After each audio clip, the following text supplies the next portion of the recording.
You're listening to The Murder in My Family, brought to you by AbJack Entertainment.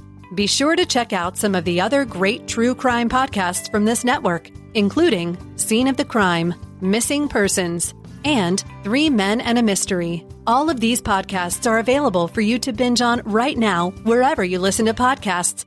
The views and opinions expressed by guests on this podcast do not necessarily represent those of the podcast, its host, or sponsors. If you would like to discuss the murder in your family on this podcast, please be sure to visit themurderinmyfamily.com for more information. You can support this podcast by visiting patreon.com/themurderinmyfamily. This episode may contain unsettling material or subject matter. Listener discretion is advised.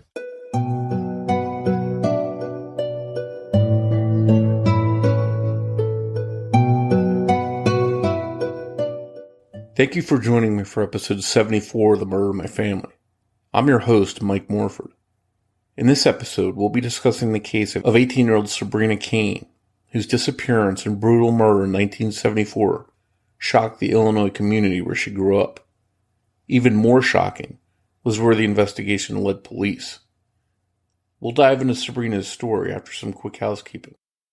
Independent podcasts like this one depend on word of mouth to bring in new listeners. So if you find that you enjoy this show, please take a minute to rate and review it wherever you listen to your podcast, and be sure to introduce a friend to the show and invite them to listen. With your help, The Murder in My Family can continue to grow and reach a new audience. To learn more about the show or the cases we discuss, please visit themurderinmyfamily.com. You can also find us on Twitter with the handle @MurderMyFam, or by searching for the Murder in My Family podcast on Facebook. If you'd like to support the show through a Patreon donation, it's always appreciated, and you can do so by visiting patreon.com/themurderinmyfamily.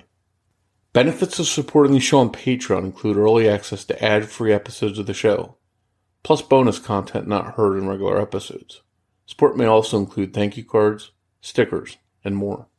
If you prefer to, you can also support the show through a PayPal donation by visiting paypal.me/themurderinmyfamily. In each episode, I'll give shoutouts to any new supporters. And thank you to all of the supporters that generously donate to help keep the show growing and improving.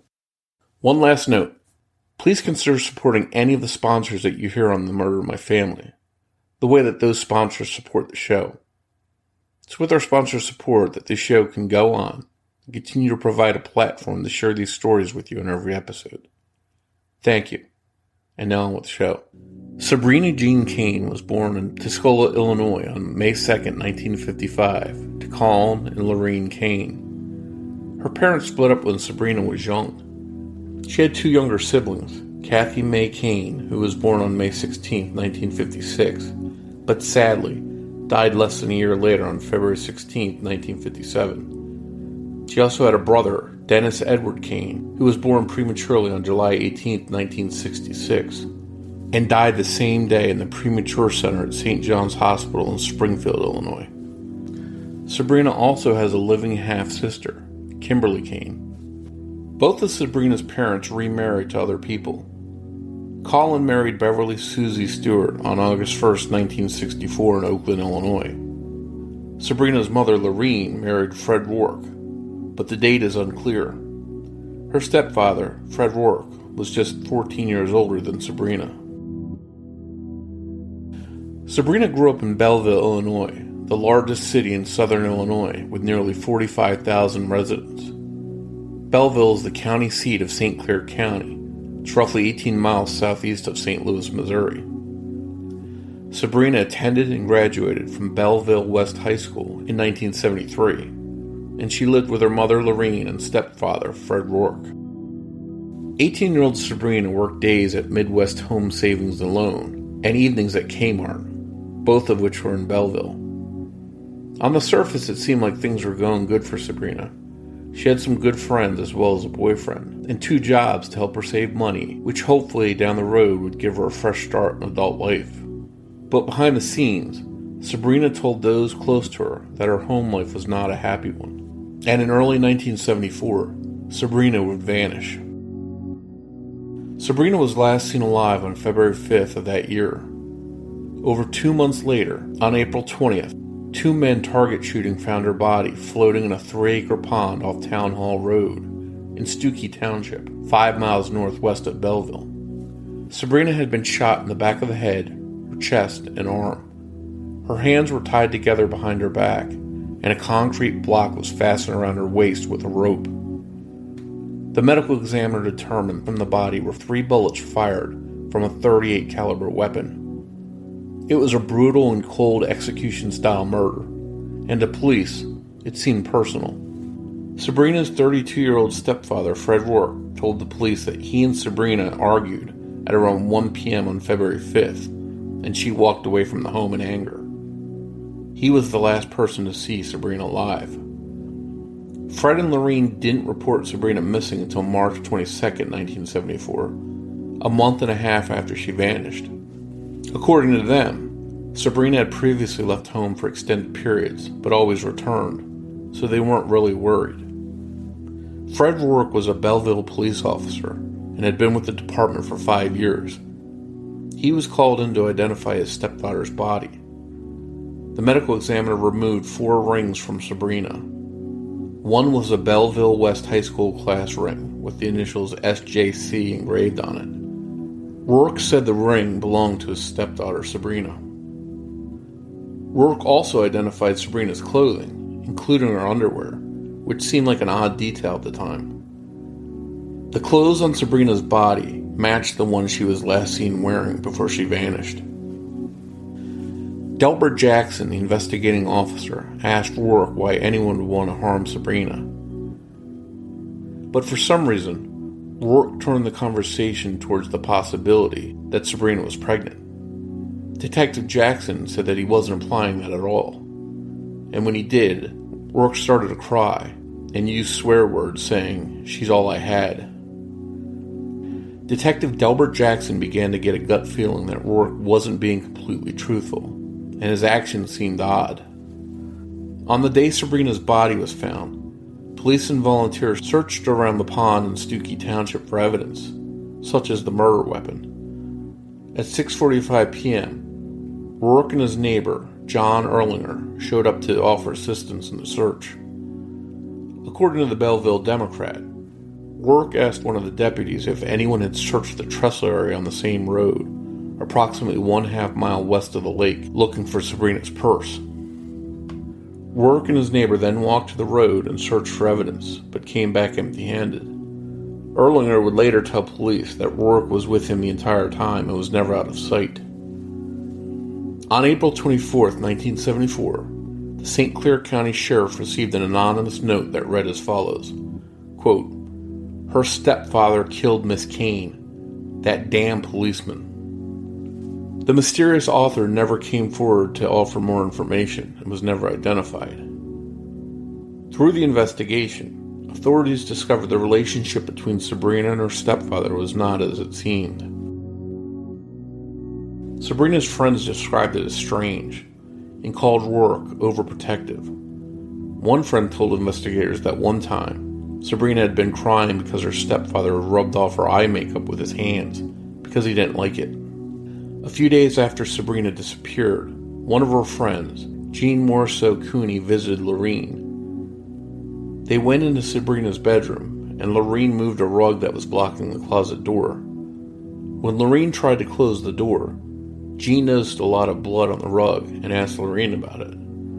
Lorene said that Rourke had an accident when he tried to get into Sabrina's things to see if she had left anything behind. But there was no further explanation.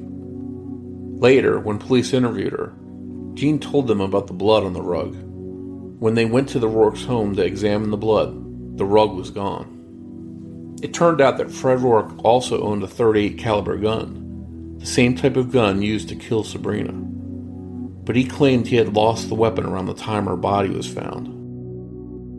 Acting Police Chief Mike Mercurio ordered Fred Rourke to take a polygraph test, but he refused.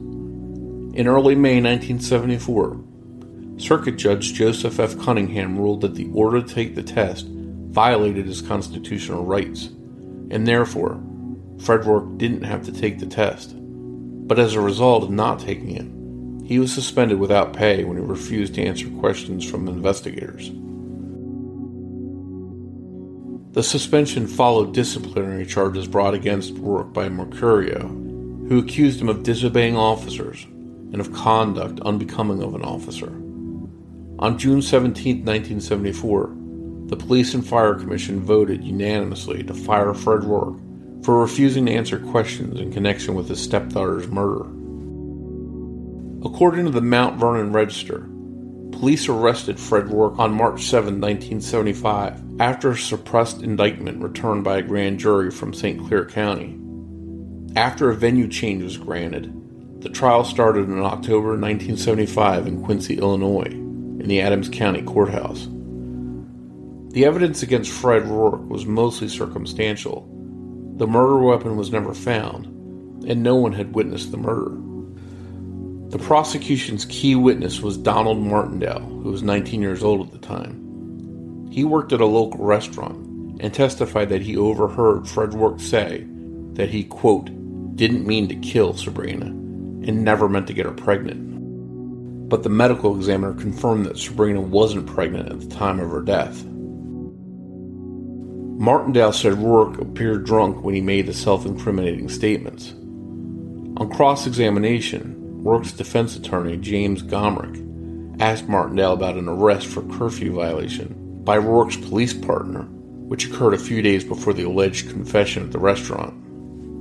It was later revealed in the trial that Martindale had been fired from the restaurant the day before he supposedly heard Rourke's alleged confession, and his testimony was in doubt. Fred Rourke was ultimately found not guilty of his stepdaughter's murder after the jury deliberated for only 2.5 hours. Sabrina's case was considered closed, and the police never investigated anyone else for her murder. Fred Rourke remains the only person ever charged in her death. But whether he was guilty or not, Fred Rourke's life of freedom was a short one, and he was killed in 1978 after a horrific traffic accident. Lorene later remarried to a man named Robert H. Salcy in 1980 and remained with him for 27 years. She suffered a stroke in May 2007 and died from complications on March 28, 2008 in Westmoreland, Tennessee.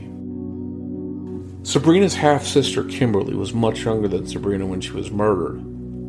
Because of that, and the fact the two lived so far apart from each other, Kimberly was robbed of much of the time that she could have had with her older sister. As she grew older, she grew more curious about Sabrina's death and yearned to know more. Kimberly sat down to talk with me about her older sister's tragic murder. That conversation is coming up in just a moment.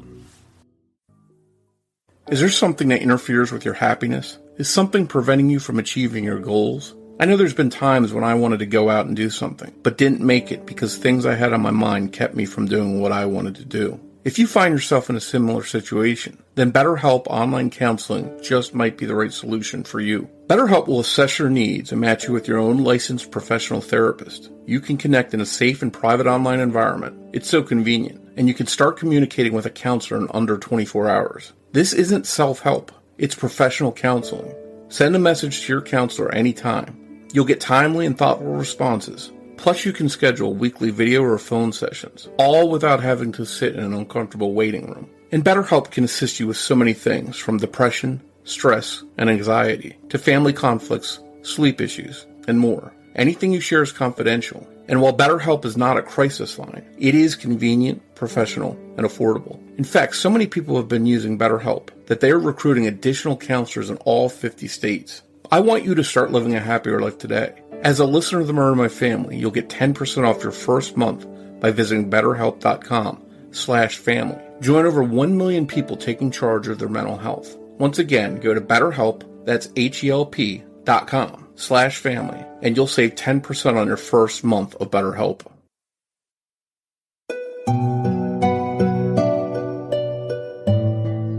Hi, Kimberly, and thanks for joining me to discuss your sister Sabrina's case on the Murder in My Family. Hi, how are you? Good. I'm happy to have you here. I know it's been 46 years since your sister was killed. That's an eternity, and I can't imagine how much you missed having her in your life all this time. Sabrina was 18 when she died. I know you were pretty young. You were 7 or so. Is that right? I was 6 when she disappeared, and I had a birthday between when she disappeared and when they found her body, and I was 7 when they found her. Okay. And I guess just to help the listeners understand, you both lived in different homes. You shared one biological parent. Can you just sort of break down the backstory of your family a little bit?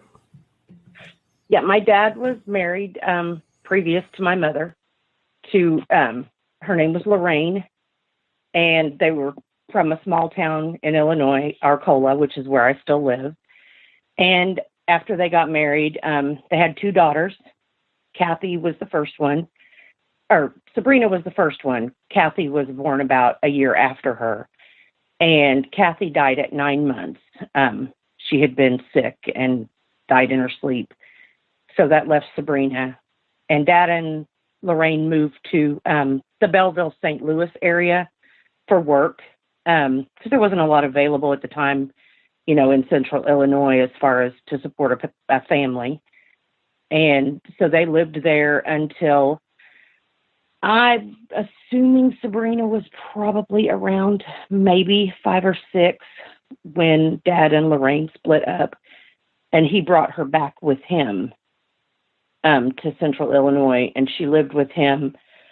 And Lorraine called him probably about 6 months after they had split up and said that she had just found out she couldn't have any more children. So could Sabrina come and live with him or with her? That, she knew he would have more children and she couldn't. And Dad let Sabrina go back. I don't know the circumstances as to why they split up or any of that. My dad didn't really ever discuss the situation with me at all. It was just, I'm sure there was guilt because he had let her go back, things that you just don't discuss with a 6 and 7-year-old anyway. And then I met her 3 times in that amount of time, because every time Dad would set up time to go down to see her, he would get down there and she wouldn't be where they were supposed to be. She wouldn't be available. They just wouldn't let Dad see her. So I met her 3 times, and then she died when I was 6. So you never got the chance to really get to know her all that much? No. I mean, I don't have any memories of those meetings, because I do have a lot of young memories, but only 3 times. That was such a short amount in my life that I have met people now who knew her other than family members, which has brought me a lot of closure to someone that was always larger than life to me, because I never really knew her. But it's been a very fulfilling journey so far to do this, just to give a voice to her and make her a person that, is still real and still there, and do whatever I can for her. So it sounds like, and we'll talk a little bit more about this, but it sounds like you've gotten to know her a little bit through other people and through things you've learned about her and stuff. Yes. Yep. I got to see her high school yearbooks. I have her signature now, which is something I never had. Got to see her handwriting. I've met someone who has a stereo that was hers as a child, has had it for over 40 years, and she never got rid of it, didn't know why, and she's going to give it to me. It's the only possession that I'll ever have that was hers. There's been so many people who've been so generous through this whole thing. It's been just very, very touching that the people that have come forward just to talk to me and give me some background on her. And that's amazing to have that kind of help from people to give you some, you mentioned closure, to give you some kind of peace and to help you get to know her a little bit. Exactly. You mentioned that your dad didn't really talk to you about the issues he was having when he would go there. He'd get a run around. He wouldn't be able to see her when he was supposed to. And I totally understand. You're 7 years old. most parents aren't going to talk to someone that age about conflicts they're having or parental issues that they're having.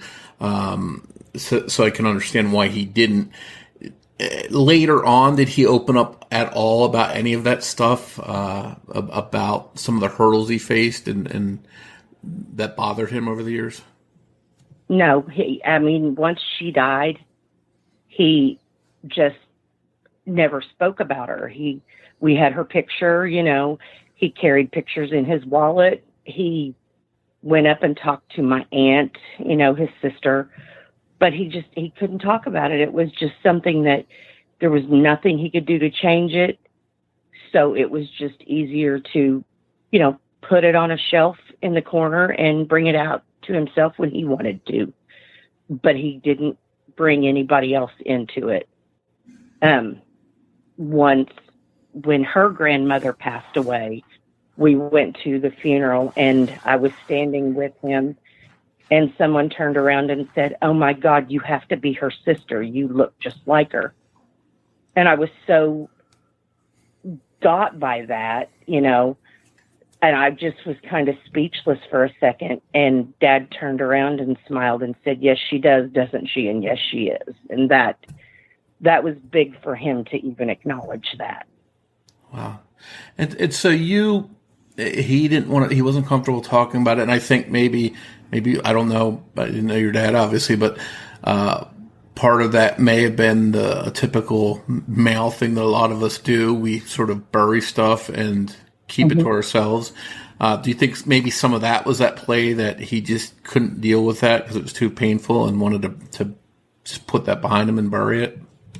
Absolutely. Absolutely. My dad lost 3 children between Lorraine and my mom. He and Lorraine had the 2 girls, and then my parents had a son the year before I was born who was premature and lost him. So I always say I was the youngest of 4 and an only child.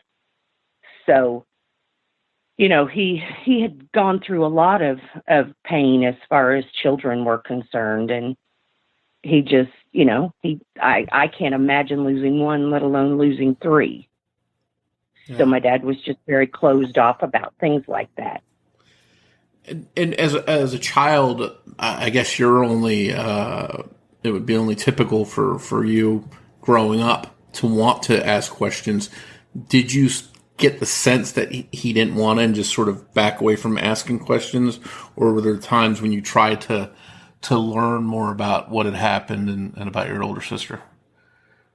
I didn't really ask a lot because as I got older and I knew he had never really talked about it, it just became that taboo subject in your house that you just didn't bring it up because Dad would shut it down. So, I had learned that. I had, heard the stories and things as a child about what had happened to her. But, 46 years is a long time. Now, Dad's been gone 7 years this month. But, 39 years, it's a long time. So you have this aunt or that aunt who give you bits and pieces who were there, But my dad's brothers were all very close-lipped about anything. They were not sharing people as far as that. They were close, but not, they didn't share things like that. So you just learned that we didn't talk about it, Yeah. And when did you decide, I'm going to look at this case and I want to learn more about my sister and what happened to her? When did you make that decision? Dad will be gone 7 years, October the 26th.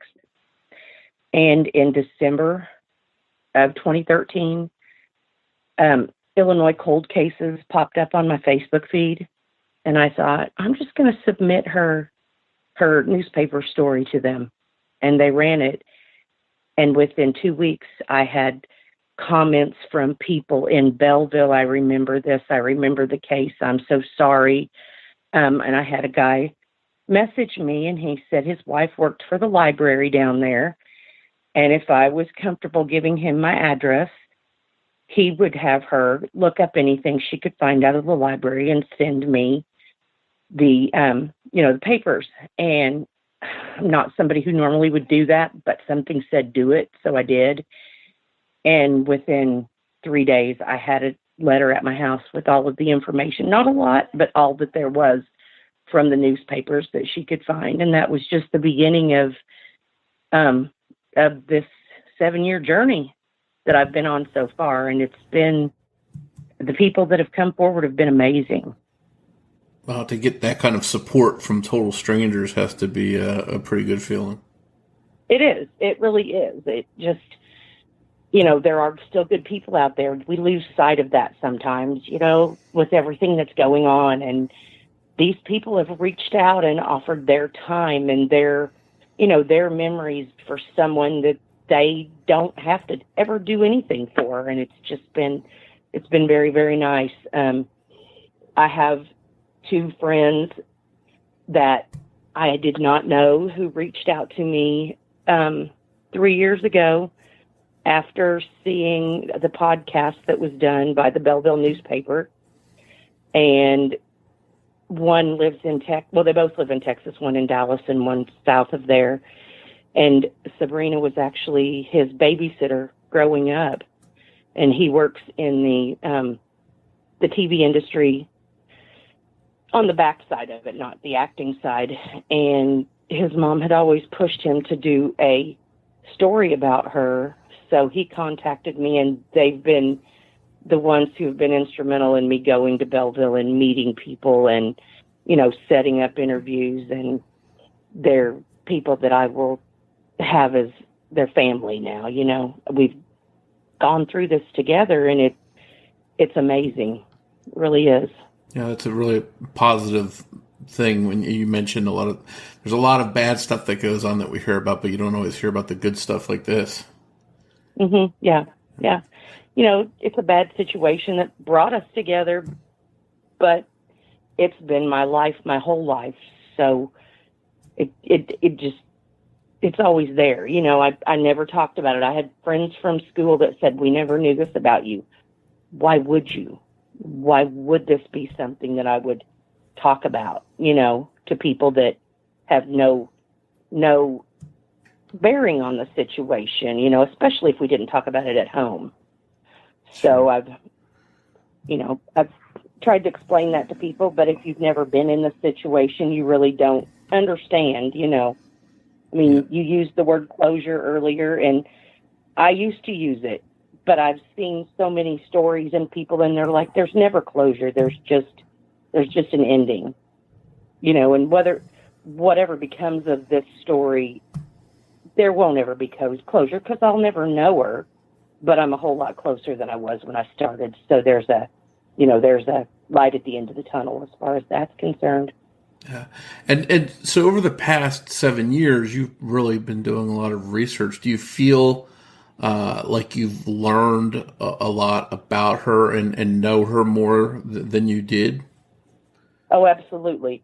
Absolutely. I've met people that were her closest friends, who told me what a sweet, sweet girl she was, that she was like, she lived on a street that didn't have kids her age. They were pretty much all younger than her, but it was nothing to see her out riding her bike with, at 16, 17 years old with 12 and 13-year-old kids just to have fun, that she was a great babysitter. That Jimmy, the one that I'm working with, one of them, he said she was an awesome babysitter. She would go out in the yard and play with him and his brothers, and build forts and things. And I just think of how sad it is that she never got to have children of her own and share that with them, because I've just heard nothing but good about her. Yeah, never got a chance to pass that on to someone else. Right. Well, and it sounds like you've definitely learned more about her and gotten to know her after researching for the last 7 years, which is good. But I guess also comes some bad stuff too, because you've learned about all the details about her death and what happened to her. Right. If we can, let's talk about that a little bit. I know there's a lot of police reports available, public records and stuff that have been released, and they do lay out a lot of details. But in your estimation in your research over the last 7 years, can you tell us what was going on in her life leading up to that day in February 1974 when she vanished? Yeah, she had a best friend. Her name was Patty, who has since passed away, but I met her husband, and he said she was adamant she was going to be 19 in May, and she was ready to move out. She was working 2 jobs. She was wanting to find an apartment.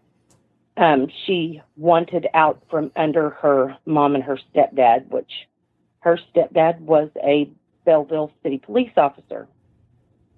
And she didn't like staying at home on the nights that he was at home. I've been told by numerous people that she would do everything she could to find somewhere to be on the nights that he didn't work. And she told people that she was being molested by him.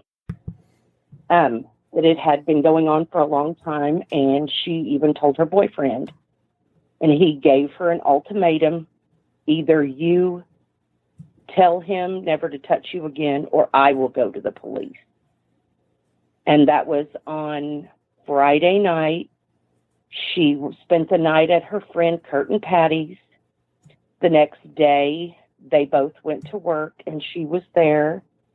And Patty got a phone call from Sabrina's stepdad, and he wanted to know if she was at their place, and she said, yeah. And he said, well, can I go talk to her? And she said, well, I guess, if she wants to talk to you. And he went there, and witnesses saw them driving between their apartment and their home down a very busy main highway there in Belleville.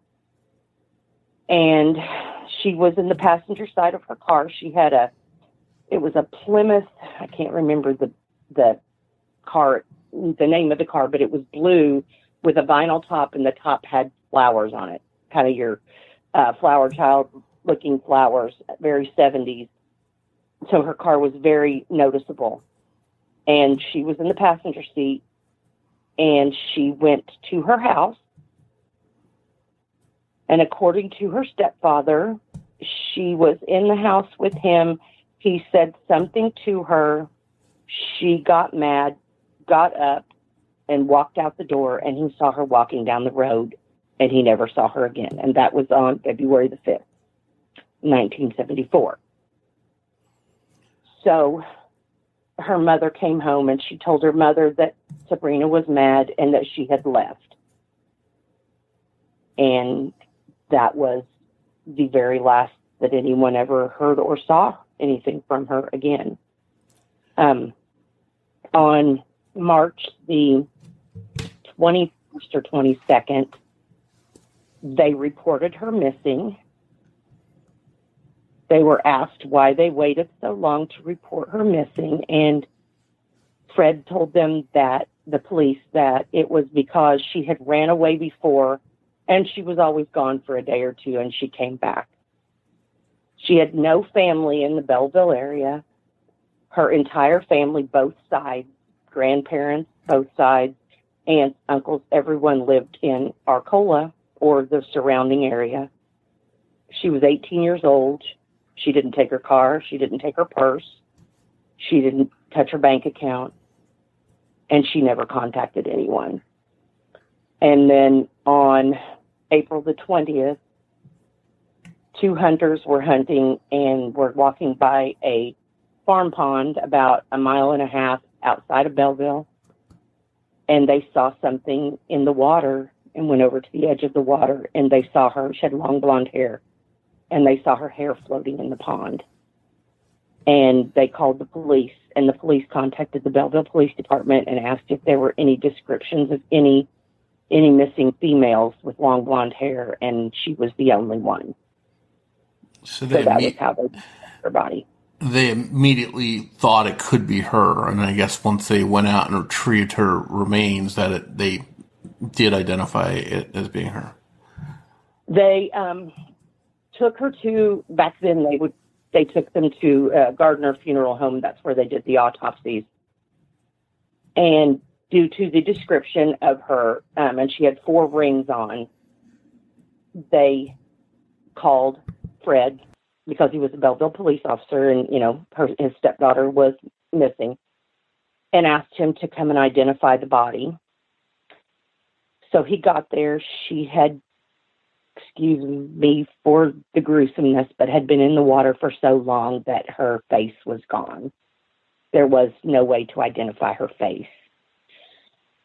But he identified her rings, her clothes, and her underwear that he said she had just purchased the week before she disappeared, which was a red flag to quite a few people. Why would you? That's a weird thing to notice about your stepdaughter. Yeah. I mean, my friends have all said, my husband wouldn't even know my underwear. Why would your stepdad? Yeah. And she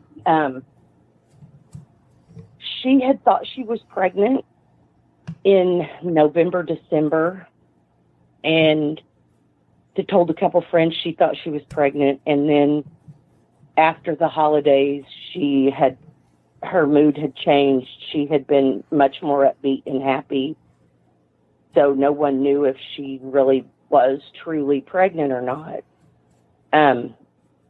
But, after there was a witness that was at her mom and dad's to give her mom and stepdad, to give condolences to them, and the phone rang and Fred answered it, and it was the coroner calling to tell him that, they were releasing her body and that they could start making arrangements.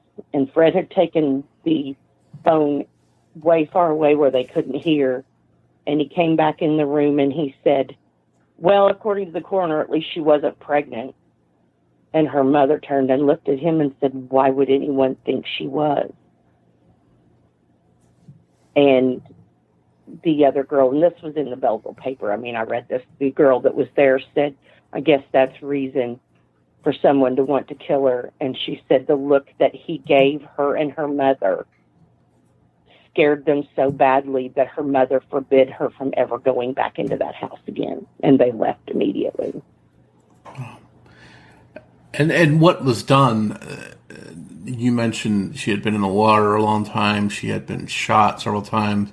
She was weighted down. It was very, I can imagine it was a very gruesome scene to find her for those hunters after it was done to her. But it indicated some kind of level of brutality. It seemed like somebody was very angry with her. Not random, personal. Mm-hmm. Yeah. Yeah. And it didn't take long for the police to start suspecting her stepfather. How did they sort of get on his trail as quickly as they did? He showed up at the pond and basically insinuated himself into the investigation, which should not have been allowed to happen, but it did. He was seen with his taking off down a trellis with another guy to go look for her purse, which just so happened to end up being at the house.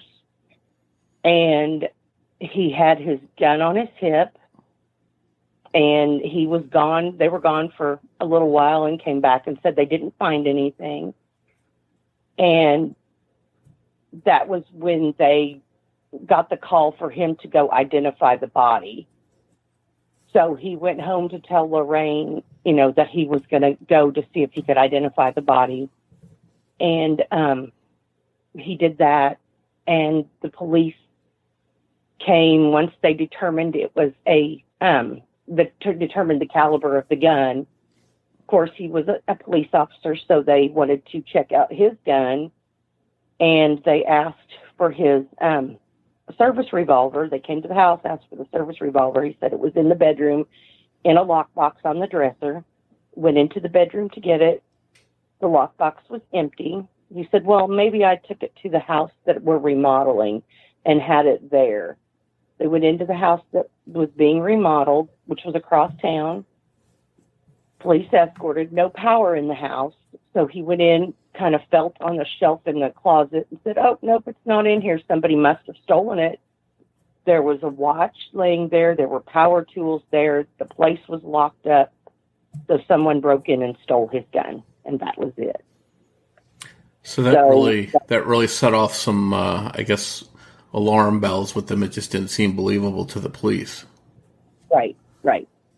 He was asked to take a polygraph test, and he said he would. He showed up, and they asked him his name, and he gave his name. They asked him his address. He gave his address, and he refused to answer any more questions.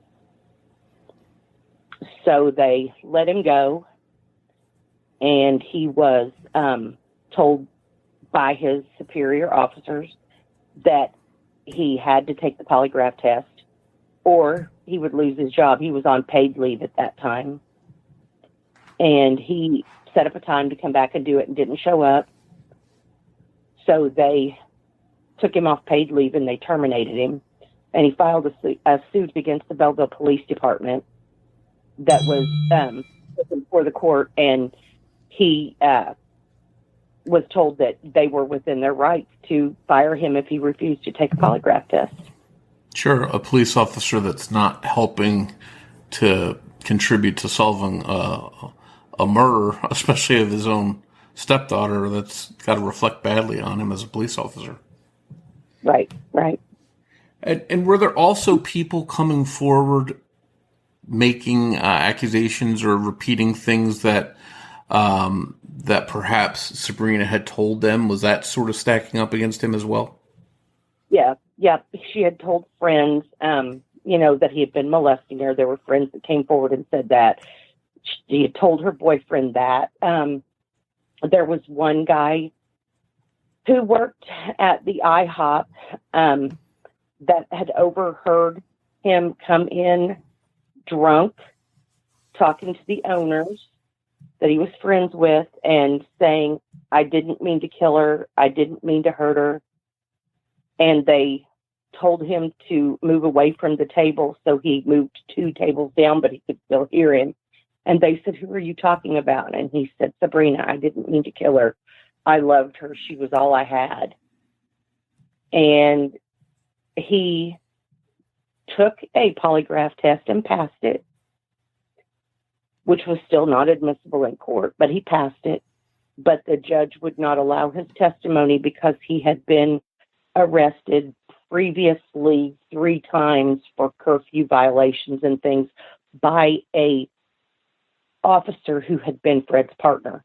Not even Fred, but it was a conflict of interest. So his testimony was never heard at Fred's trial. So there's just a lot of things that should have happened that didn't. And you mentioned the trial. He was eventually arrested. When do you remember when exactly he was arrested and how quickly he went to trial?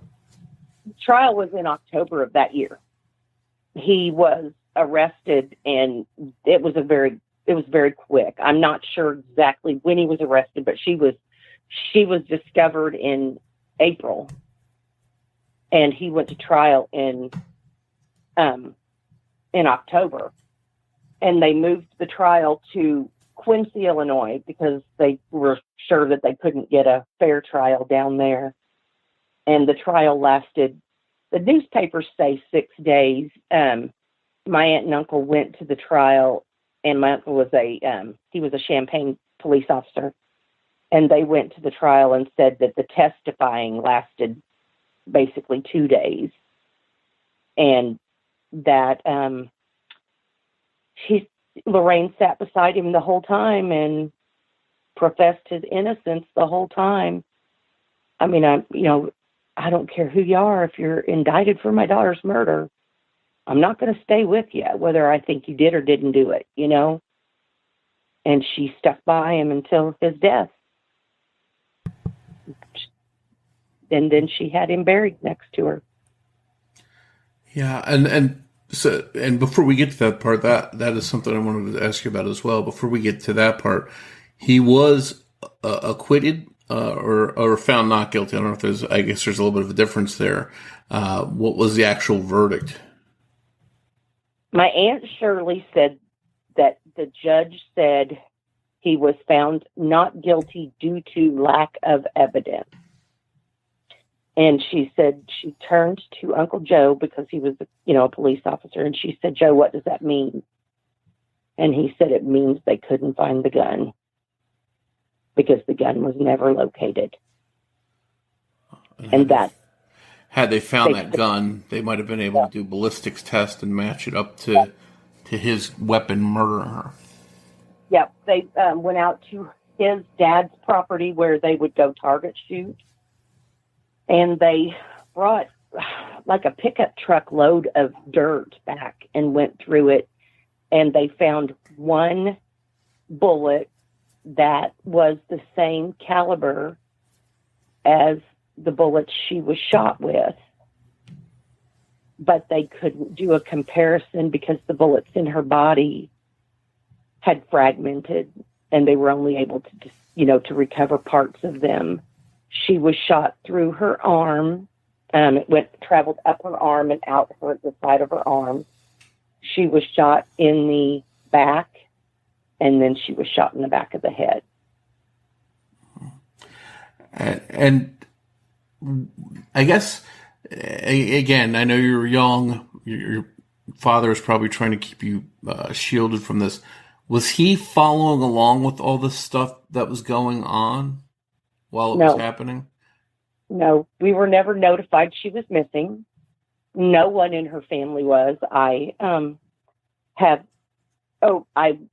listened to an interview being done with her mother's brother. He had no idea she was missing.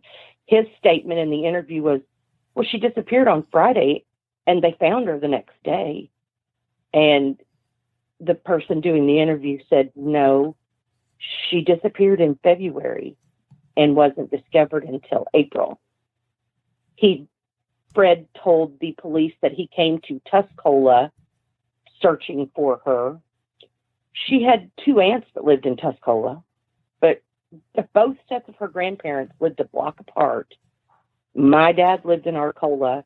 Her uncle lived in Arcola. I have another aunt and uncle that lived 2 houses down from her grandparents, and no one saw her.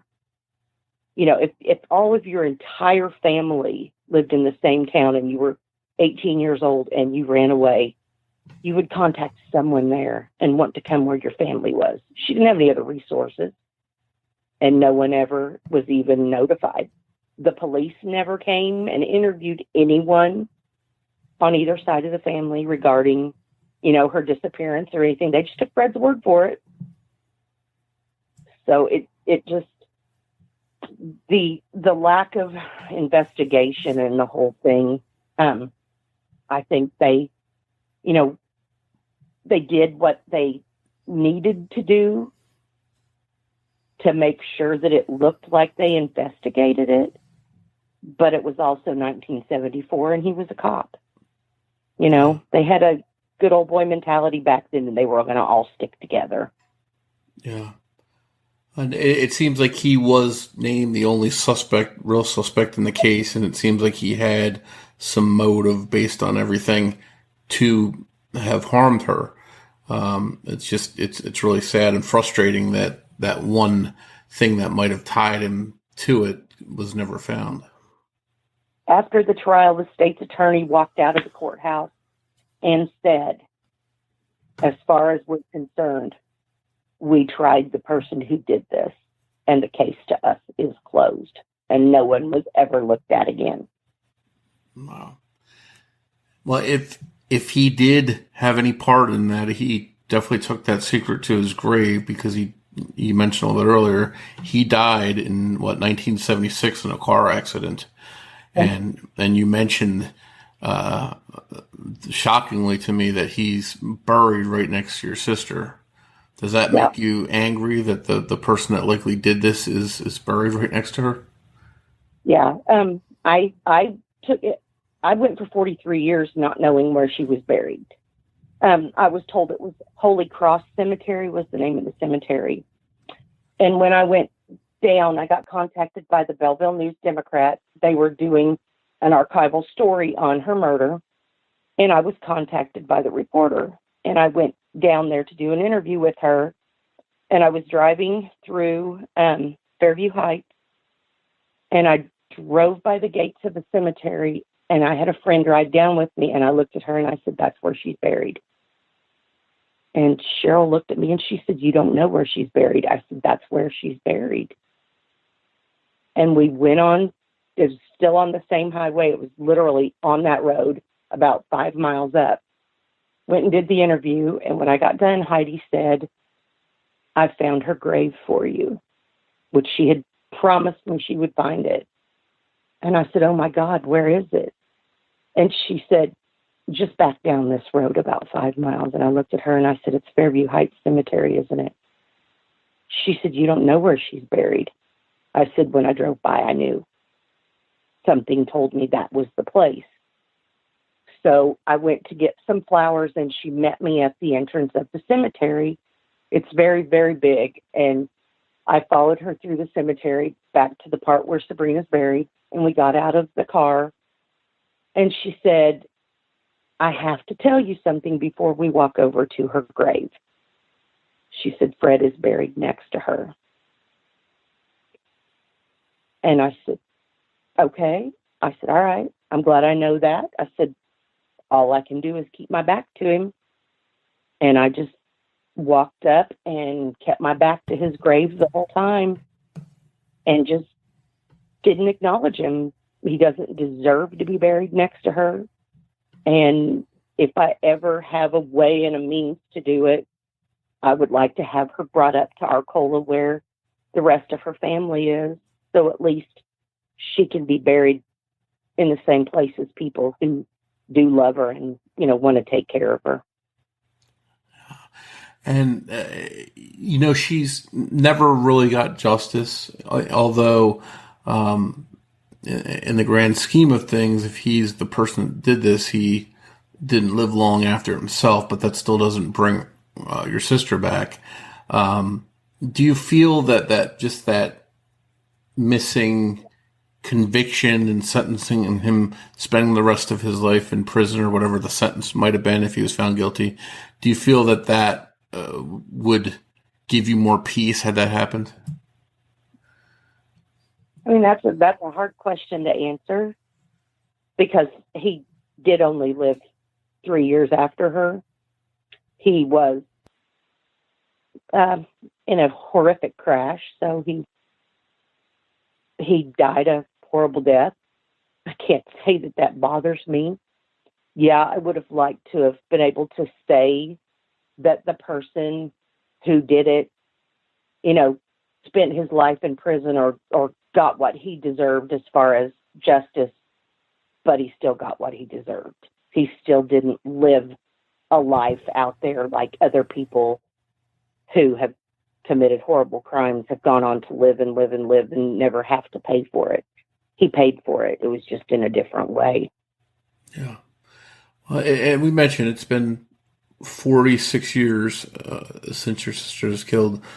What kinds of things do you miss or do you wish that you had experienced maybe with her, getting to know her better, that kind of stuff? Or are there things that you feel like you missed out on?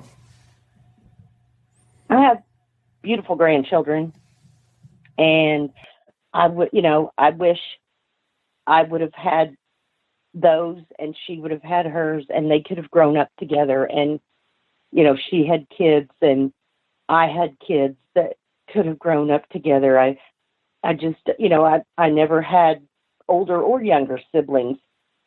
So I always envied all of my friends, and I would look at them and I would say, "You have no clue what you've got. No idea." And they didn't know about it, so they didn't know what I was talking about. And I've had people who've lost their siblings say, "I understand now." And I'm like, "No, you still don't, because you at least had it." No one has the right to take that away from you. And he stole that from our family. He stole that from my dad. He stole it from me. And no one has that right. I don't care who you are. I don't care what the circumstances are. He was an evil, evil person. And I just hope he's paying for it every day,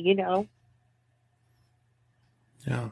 Very, very sad and very tragic case of a young person losing their life the way she did, and the end she met at the hands of someone, allegedly, based on everything that seems to point to him, someone that was supposed to care about her. It's just tragic that her life ended that way. Yeah. I think her mother had some involvement. To what extent we will ever never know. But I think that I think she knew. If she didn't participate in some way, I think she knew. How could you not? Because according to Sabrina, the molestation had been going on for years. I know a lot of people turn a blind eye and things were different back then. And I've had people say, well, why didn't your dad fight for custody? You got to remember this was 1974. There weren't custody agreements and things like that in the courts like there are now. You didn't have that to fall back on. People walked out and took kids and never came back with them. So things were different. It's a different time now. We can look at it and say now we would have had a whole, they prosecute people without even bodies anymore, let alone the gun, but justice is different for different people. And if I can just at least get her story out there and have people know what happened to her, at least I'm able to, do that for her and give her at least a little bit of recognition for what life she did have. Yeah, keep her memory alive. Yep. And that's my thing, when I'm gone, there won't be anybody else to keep her memory alive. So I'm going to do it as much as I can until the day I'm gone. Oh. Well, Kimberly, I really appreciate you helping us understand Sabrina's case a little bit better and for clearing up some of the details and for sharing her story. Definitely a sad case. And, our thoughts are with you for the last 46 years that you've had without her. Thank you for giving me the opportunity to talk to you and to share my views and what I've learned about it. I'll never learn all the details. Nobody will, because all the parties are no longer with us. But somebody out there knows something, and every bit of exposure that I get about her case, maybe that's going to go to that person who knows, and they can come forward and say, yes, I know. Yes, he said this, or I know that, And I appreciate it very much. Thank you once again for joining me for this episode of The Murder of My Family. We'll be back here soon with an all-new episode.